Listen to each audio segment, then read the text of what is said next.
Hey guys, as always, it's great to be with you.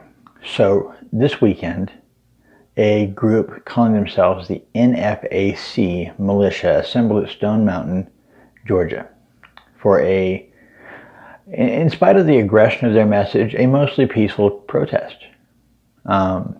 They were exercising their Second Amendment rights and their First Amendment rights. Nothing inherently wrong with that. I encourage anyone who wants to assemble right now and participate in the militia movement to do so, because politicians aren't working for us anymore. Just the way it is. Now, where I have a problem with it is much of what the speaker for this group said came across as black supremacist garbage. I don't care who you are, whether you're a white supremacist or a black supremacist or La Raza or whatever group you're part of that makes you feel you're better than everybody else. No person is better than anyone else.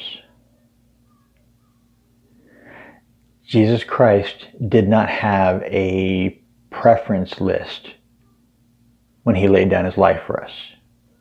Every person was equally atoned for.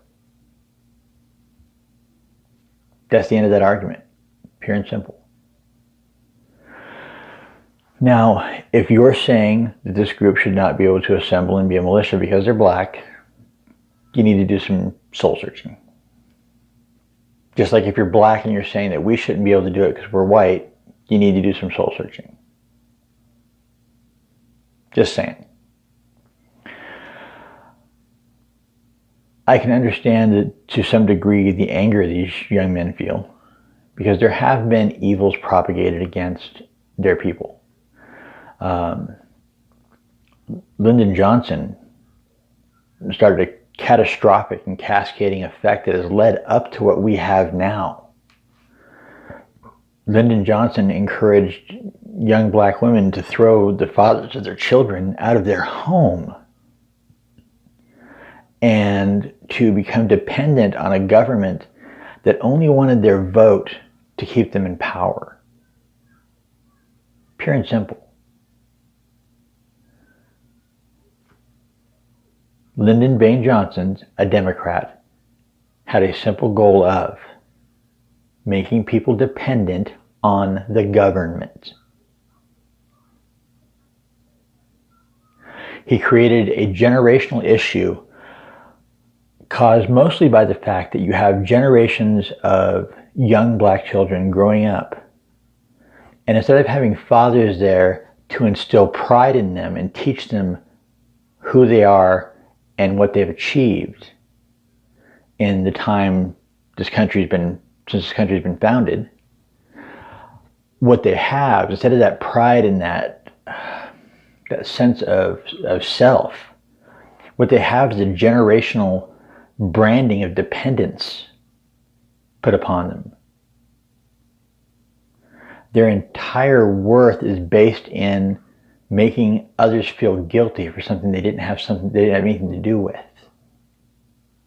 rather than being proud of who they are because they've achieved something and they've worked their way out of dependency. Because no, Democrats will never allow black people to get out of dependency. They have to have someone dependent on them so that they can maintain their power. Because nothing they offer is truly beneficial to people. They're offering band-aids instead of medicine, basically. It makes you feel good for a while, but it doesn't fix it. They drove fathers out of these homes. They propagated a diminished and just utterly inept education system in inner cities to make sure that kids didn't have a chance to go forward. And they did that because they needed both sides of the line to hate each other. That's what they wanted. Their goal was us to hate each other. On one side of it, you've got people who were told they'd be taken care of, are lied to by politicians, and you know, we'll provide for you. And then they'll do something for a little while. Election year, you know, they'll see good things. But after election year, it's the same poverty. And you got, on the other side of the fence, it's no difference, okay? Our elected officials, whether they're Democrats or Republicans, they're all working together. Right wing, left wing, it's all the same bird, and it's going to shit on you every time. Stop acting like elected officials are heroes. They're not. They're our employees, and we have been shitty managers up till now.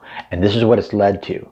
Because on the other side of the fence, you got white people that are just as poor, just as diminished. Our neighborhoods might have a few advantages educationally, but not really. Not much, you know. But they give each side just enough of something else that we can find a reason to be jealous of each other, to be angry at each other. Back in the 80s, 90s, and even some up into the 2000s,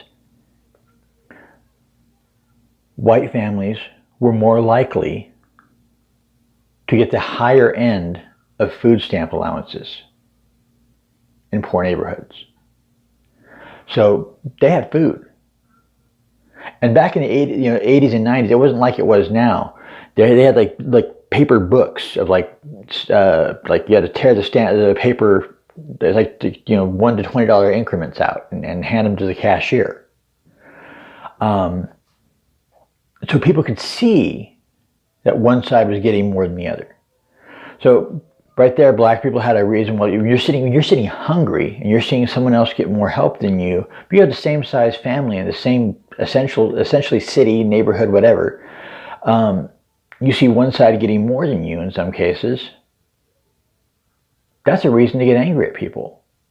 But also, through the 80s and 90s, white families were less likely to get access to programs like Section 8 housing, which, I don't know exactly how Section 8 works. From what I understand, they pay like 75% of your rent and you pay the rest. Or in some cases, they pay all your rent and you pay the rest. So, on the other side of the fence, white families seeing that, they had a reason to be jealous and hateful toward other people. And it's all orchestrated by that same bird, that same great big bird that's shitting on all of us. So when we look at groups like this NFAC militia and other militias in our groups that may have different ideals than us, I think we have to stop being upset with them for not thinking exactly the way we do and just be happy that they're thinking. I think what we need to do is start engaging with these groups and talking to people. And the ones that don't talk to us, fine, they don't talk to us. If they turn out to be bad people, we remain good people and do the right thing. It's that simple. It's that simple. But nothing is going to change while we are allowing our government to propagate an atmosphere of hate between us. It's that simple. We need to end our dependence on them and work together to have a better society. Pure and simple. And yes, that might mean in some cases certain groups having their own neighborhoods and getting the time to fix the damage done by generations of governmental conditioning. That could be the case. And while I think that it's okay for those autonomous neighborhoods to exist, the thing I think should not change positively ever is the school system. The school system should always, whether or not neighborhoods necessarily remain integrated voluntarily or not, because I think neighborhoods where people want to live together and coexist, fine, so be it. But if a certain group of people want their own space to work on their problems, they should have that too. But the one place that should not change, period, is our school system. It should always be integrated, everybody together and learning from each other, period. Learning how to get along, get past the bullshit propagated by our government. If you're a 3% group leader or an oath keeper or a militia leader or whatever else you want to call yourself, and you really want to affect change, stop propagating fear because people that don't look like you assembled a militia. It is their right to. It is their constitutional right to. They don't have to do it the way we like. That's not a stipulation. The Constitution says they can form a militia. Pure and simple. Bam. Stop propagating fear. Stop being fearful. And reach out to them. Hell, we all got Facebook groups these days. Good Lord. Facebook, Twitter, there's all kinds of ways to reach out to people out there. Find their website. See if it has an email. Reach out and seek a parlay. Talk to them. Talk to other groups. The time for separation is over. Believe me, our enemies up there on Capitol Hill, they're united against us. They want to keep us right there. See that spot right there? They want to keep us right there. That's their goal.